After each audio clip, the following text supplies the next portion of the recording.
Hello friends, आप सबका स्वागत है मेरे एनसीईआरटी मैथमेटिक्स एनालिसिस में। आज मैं आपको चैप्टर 3 का एक्सरसाइज 3.1 का एग्जाम्पल 2 बता रही हूँ, जिसमें दिया हुआ है रोमिला एक स्टेशनरी की दुकान में गई और ₹9 में 2 पेंसिल तथा 3 रबड़ खरीदी। उसकी सहेली सोनाली ने रोमिला के पास नई तरह की पेंसिल और रबड़ देखी और उसने भी ₹18 में उसी तरह की 4 पेंसिल और 6 रबड़ खरीदी। इस स्थिति को बीजगणितीय तथा ग्राफीय ज्यामितीय रूपों में व्यक्त कीजिए। आइए इस क्वेश्चन को समझते हैं क्या कह रहा है। फिर से देखते हैं।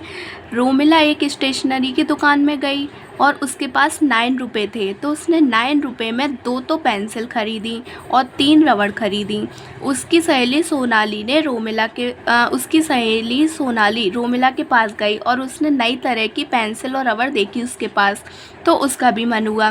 उसने भी ₹18 में उसी तरह की 4 पेंसिल और 6 रबड़ खरीदी। अब इस स्थिति को बीजगणितीय तथा ग्राफीय ज्यामितीय रूपों में व्यक्त कीजिए। बीजगणितीय जैसे हम सॉल्व करते हैं वैसे, और ज्यामितीय ग्राफ, हमें इसमें ग्राफ बनाना है, ग्राफ की ज़रूरत होगी। आइए सवाल को देखते हैं। इसमें वो हमारा किसके लिए कह रहा है, एक तो पेंसिल और एक रबड़। तो सबसे पहले लिखते हैं, माना एक पेंसिल खरीदी बराबर X रुपये में और एक रबड़ खरीदी बराबर ₹22 में। ठीक है। रोमिला है ना, इसमें क्या क्या किसके लिए कह रहा है, एक रोमिला के लिए, एक सोनाली के लिए। तो माना एक पेंसिल खरीदी बराबर X रुपये और एक रबड़ खरीदी बराबर ₹22 में। ठीक है। अब हम इसे बीजगणितीय रूप से सॉल्व कर रहे हैं। तो अब रोमिला के द्वारा खरीदी गई 2 पेंसिल और 3 रबड़, तो आप देख रहे हैं पेंसिल का क्या है X रुपये में, तो ये हो गया 2X, और रबड़ क्या है ₹3 में, यानी कि 3 रबड़ खरीदी उसने। एक रबड़ खरीद की कितने में, ₹22 में, तो यानी कि ये 3Y हो गया। देखो, रोमिला ने, उसके पास कुल कितने रुपए हैं, ₹9। 2 पेंसिल हैं, 3 रबड़ हैं। ठीक है। तो एक पेंसिल उसका क्रय मूल्य क्या हो गया, X रुपये, 3 रबड़ हैं, एक रबड़ का क्रय मूल्य क्या हो गया, ₹22। तो 2X + 3Y बराबर 9, ये हमारी इक्वेशन बनेगी। ठीक है। 2X + 3Y बराबर, कुल रुपए में कितने थे उसके, ₹9। उसके पास कुल रुपए कितने थे, 9 बराबर 9। ठीक है। फर्स्ट इक्वेशन बन गई। ये तो थी रोमिला के लिए, रोमिला ने खरीदी है ना, ये रोमिला के लिए थी। अब लिखते हैं सोनाली के लिए। उसके लिए भी यही है सेम, कि एक पेंसिल का क्रय मूल्य, एक पेंसिल का क्रय मूल्य बराबर X रुपये, एक रबड़ का क्रय मूल्य का मतलब होता है खरीदना, क्रय मूल्य खरीदना। ठीक है। बराबर ₹22। ये था हमारा सोनाली के लिए। ओके। ये रोमिला के लिए इक्वेशन बनी है, ये सोनाली के लिए। आओ देखते हैं सोनाली के लिए क्या है। उसने भी ₹18 में उसी तरह की 4 पेंसिल और 6 रबड़ खरीदी। तो पेंसिल कितनी है, 4 हैं, रबड़ कितनी है, 6 हैं। तो एक पेंसिल का क्रय मूल्य X, तो 4X + 6 रबड़ का क्या है, ₹22, तो 6Y बराबर, उसने कुल रुपए उसके पास कितने थे, सोनाली के पास ₹18। तो इक्वेशन क्या बनी आपकी, 4X + 6Y बराबर 18। 4X + 6Y बराबर 18, ये हमारी दूसरी इक्वेशन आ गई। ठीक है। अब हमारे पास ये दोनों इक्वेशन बन गई। अब हमें इसे कैसे सॉल्व करना है, ग्राफ के द्वारा करना है। ये तो हमारा बीजगणितीय रूप हो गया। अब इसको हम क्या करते हैं, इस इक्वेशन के लिए ग्राफ बनाएंगे। तो उसके लिए पहले ये करते हैं। सबसे पहले हम फर्स्ट इक्वेशन को लेते हैं, रोमिला के लिए जो थी। ठीक है। ये हो गया, इस तरीके से बनाते हैं।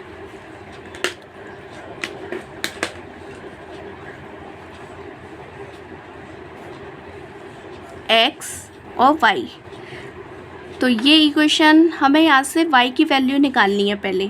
तो यहाँ से Y की वैल्यू निकलेगी, तो वो क्या होगा, इस इक्वेशन से ले रहे हैं ना, तो 3Y बराबर, ये हो गया 9 - 2X, 9 - 2X यहाँ से y की वैल्यू क्या आ गई 9 माइनस 2x अपॉन में 3, ये आ गई y की वैल्यू।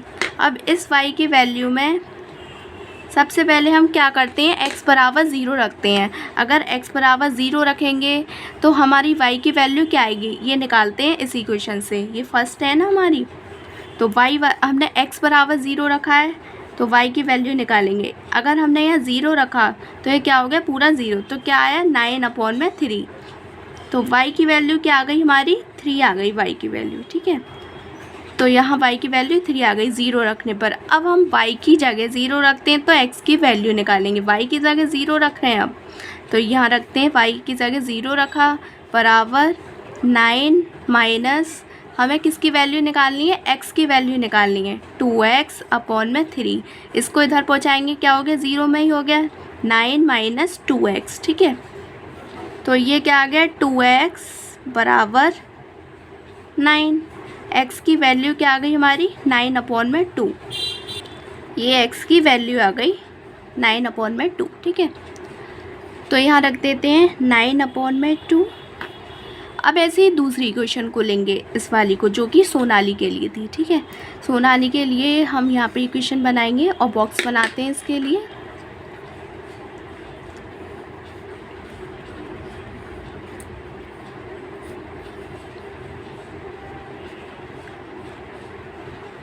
x और y, इक्वेशन क्या है, हम यहाँ से y की वैल्यू निकालेंगे।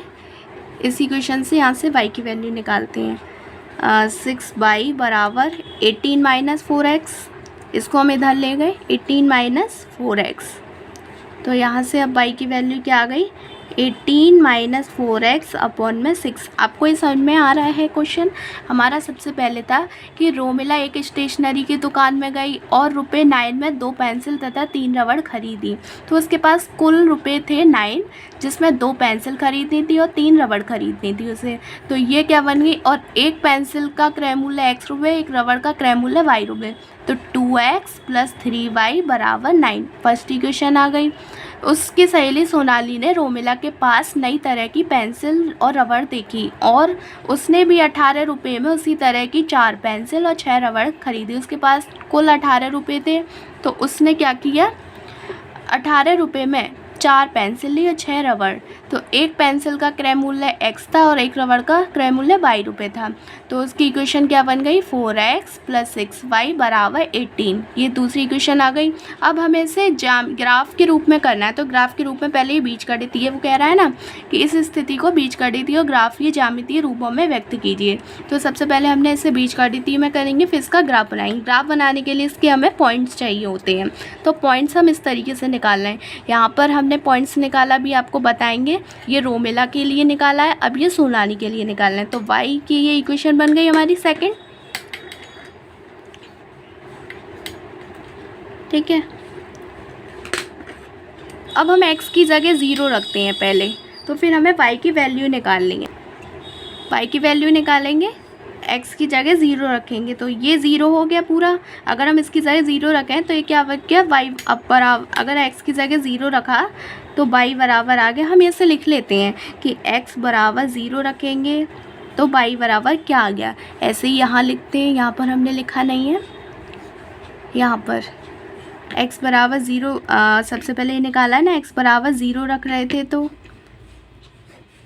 y बराबर ये आया, फिर y बराबर 0 रखा है तो ये आया है। ठीक है, तो y बराबर क्या है 18 अपॉन में 6, 6 से ये 3 आ गया, तो y की वैल्यू क्या आ गई हमारी 3 आ गई y की वैल्यू ये।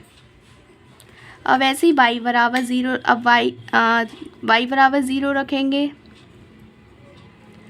यहाँ 0 रखा हमने, तो 18 माइनस 4x अपॉन में 6 आ रहा है ये। ठीक है, तो ये इधर गया क्या हो गया 0, 18 माइनस 4x, 4x बराबर 18 आ गया, 2 2 जा 4, 2 9 जा 18। x की वैल्यू क्या आ गई आपकी 9/2 ये आ रही है, तो x की वैल्यू यहाँ 9/2 रख देंगे।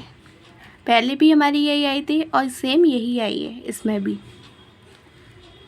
अब इसका हमें ग्राफ बनाना है, तो कैसे बनाएंगे, इसके पॉइंट्स आपने देखे थे, क्या था, एक पॉइंट हमने ले लिया P, एक पॉइंट ले लिया हमने Q। तो x बराबर 0 रखा था हमने, ये x और y लेते हैं, इसके भी x y लेते हैं।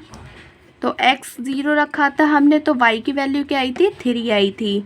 ये हमारी रोमिला के लिए R के लिए है, ये है फिर हम सोनाली के लिए S के लिए निकालेंगे। तो अभी ये लेते हैं, तो 0 3 आ गई। अब हमने इसमें y 0 लिया था ये, तो x की वैल्यू क्या आ रही थी, 9/2। ऐसी सोनाली के लिए P पॉइंट और Q पॉइंट, ये हो गया x और y, यहाँ पे भी x और y हो गया। ठीक है, हमने यहाँ पर x 0 लिया था, तो क्या आया, y की वैल्यू 3, तो 0 और 3। और अगर हमने y 0 लिया है, तो x की वैल्यू क्या आई, 9/2, ये आया। अब इसका ग्राफ बनाएंगे। ठीक है, आइए देखते हैं आगे। इसको हमें अब ग्राफ यहाँ पर बनाएंगे। ठीक है, इसके लिए पॉइंट्स हम यहाँ फिर से ले लेते हैं। रोमिला के लिए पॉइंट्स क्या थे, P और Q, एक्स वाई बराबर, और सोनाली के लिए P Q, एक्स वाई बराबर, यहाँ इसके पॉइंट्स लिखेंगे हम। इसके पॉइंट्स क्या थे, 0 और 3, इसके पॉइंट्स 9/2 और 0। सेम इसके भी पॉइंट्स 0 और 3 और 9/2 और 0। ठीक है, अब इसके लिए हमें ग्राफ बनाना है, तो ग्राफ यहाँ पे बनाएंगे हम। देखिए ग्राफ कैसे बनेगा, ये x एक्सिस हो गया, सॉरी y एक्सिस, ये x एक्सिस हो गया। ठीक है, x एक्सिस और y एक्स डैश और y डैश, इस तरीके से हमारा ग्राफ बनता है। ये O होता है। अब आप ये देख रहे हैं, हमारी ये पॉइंट्स था एक 3, ये आप देख रहे हैं कि पॉजिटिव है, एक होता है कि प्लस का होता है, एक माइनस का होता है। यहाँ पर हमारे सारे आप देख रहे हैं प्लस के हैं, तो प्लस का हमारा यही बनेगा, इसलिए हमने इस तरीके से ग्राफ बनाया है।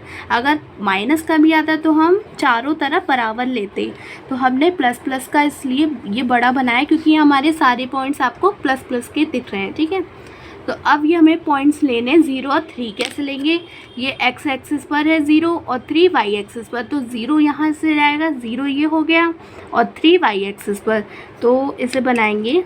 यहाँ ले लेते हैं 1 2 3 4 5 6, ठीक है, और 7, ऐसे यहाँ लेते हैं 1 2 3 4 5 6 और 7। ठीक है, ये आप देख रहे हैं, ये हमने पॉइंट्स ले लिए। अब 0 3 लेना था, तो 0 एक्स एक्सिस पर यहाँ आया ये, और 3 हमें चाहिए 1 2 3, ये 3 पर आ गया, तो इस पर ले लेंगे हम। ये पॉइंट्स हो गया हमारा, यहाँ लिखेंगे P 0 और 3, ये आ गया। अब हमें चाहिए 9/2 0। अब हमें पता है 9/2 तो हमारा है नहीं है, तो 9/2 को हम ये कर सकते हैं डिवाइड।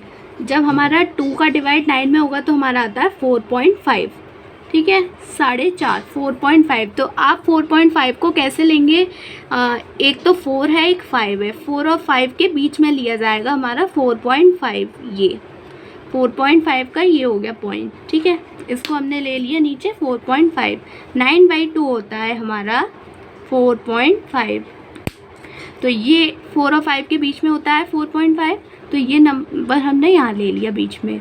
ऐसे ही इसको हम यहाँ लेंगे 4.5, ये 4.5 ये आ गया, 4 और 5 के बीच में ले लिया हमने। अब हमें ये लेना है Q पॉइंट, 9/2 और 0, तो 9/2 एक्स एक्सिस पर आएगा। सबसे पहले ये 9/2 एक्स पर ही तो आ रहा है, तो 9/2 का यानी कि 4.5 लेंगे, ये आ गया। और 0 आएगा तो 0 भी हमारा इसी पर ही आएगा, क्योंकि y से लेंगे तो y का 0 क्या है ये, और ये 9/2 यानी कि ये आ गया पॉइंट। तो ये Q बना हमारा 9/2 और 0, या हम 4.5 और 0 लिख सकते हैं। ठीक है, अब आता है ये Q पॉइंट हो गया। अब सोनाली के लिए लेंगे x और y, P पॉइंट लेंगे 0 और 3, तो 0 इस पर आएगा और 3 इस पर आएगा, तो ये हो गया P 0 और 3। यही सोनाली के लिए, यही रोमिला के लिए, क्योंकि दोनों पॉइंट्स आप देख रहे हैं सेम है, तो ये हो गया। और इसके लिए सोनाली के लिए 9/2 पहले ये आएगा, फिर 0 यहाँ से ही आएगा, तो यही पॉइंट हो गया एक तरह से। अब इसको हमें इन दोनों पॉइंट्स को मिलाना है। हमारे एक ये पॉइंट्स बना एक और एक ये वाला पॉइंट्स बना, तो इसको बनाएंगे इस तरीके से, मिलाएंगे तो ये इस तरीके से मिल के आएगा, बिल्कुल एकदम सीधा ऐसे। आप देख रहे हैं ये रेखा आ रही है बनी हुई, यही हमारी एक लाइन है, ये ग्राफ बन गया है हमारा। अब दोनों इक्वेशन क्या थी उसको हम यहाँ नोट डाउन करते हैं। एक यहाँ इक्वेशन लिखेंगे, एक यहाँ लिखेंगे। दोनों इक्वेशन से 2 पॉइंट्स बनकर आ रहे हैं P और Q। फर्स्ट इक्वेशन थी हमारी 2x + 3y = 9, यहाँ लिख रहे हैं हम 2x + 3y = 9। और यहाँ पर लिखेंगे दूसरी इक्वेशन क्या थी 4x + 6y = 18। तो यही हमें बताना था। आपको एक ग्राफ समझ में आया? इसी तरीके से हमें आगे और भी सवाल करने हैं। इस क्वेश्चन में दिया हुआ था, यहाँ फिर से देखते हैं। इस स्थिति को बीजगणितीय तथा ग्राफ ज्यामितीय रूपों में व्यक्त कीजिए। आपने ये सवाल देखा, फिर हमने एक ग्राफ बनाया, ग्राफ आपको समझ में आया, यही हमारा सवाल था। अगर ये वीडियो आपको अच्छी लगे तो मेरी वीडियो को लाइक करें, मेरे चैनल को सब्सक्राइब करें। Thank you so much.